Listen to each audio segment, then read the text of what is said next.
ભરૂચ જિલ્લા પ્રભારી પરાક્રમસિંહ જાડેજાએ જિલ્લા ભાજપની નવનિયુક્ત ટીમ સાથે પરિચય બેઠક યોજી હતી।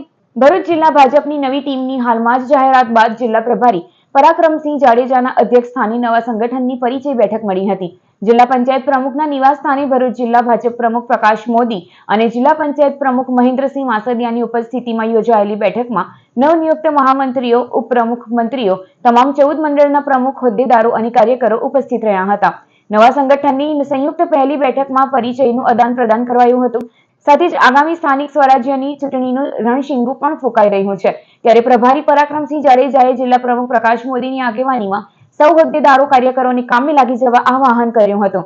વર્ષ 2021ની ચૂંટણી કરતા પણ ભરૂચ જિલ્લા પંચાયત, 9 તાલુકા પંચાયત અને 4 નગરપાલિકામાં ભવ્ય જીત મેળવવાના ધ્યેય સાથે મનોમંથન કરાયું હતું।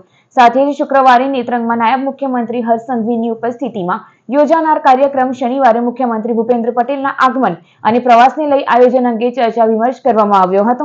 આજરોજ ભરૂચ જિલ્લાની અંદર ભરૂચના નવી બનેલી ટીમ અને ભરૂચના કાર્યકરો સાથે એક શુભેચ્છા મુલાકાતનો કાર્યક્રમ રાખેલો।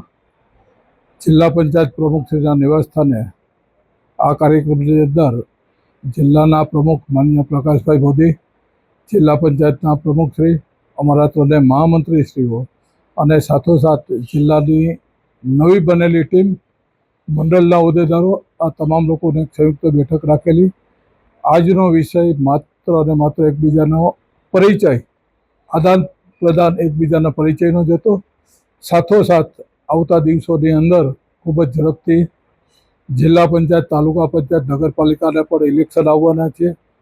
સાથોસાથ આવતીકાલે તે વિસ્તારની અંદર માનનીય નાયબ મુખ્યમંત્રીશ્રીનો પ્રવાસ, 14 તારીખે માનનીય મુખ્યમંત્રી સાહેબનો પ્રવાસ, સાથોસાથ પાર્ટીના અનેક જુદા જુદા આયામો, અનેક જુદા જુદા કાર્યક્રમો, એ વિશે પણ અનેક ચર્ચાઓ થઈ।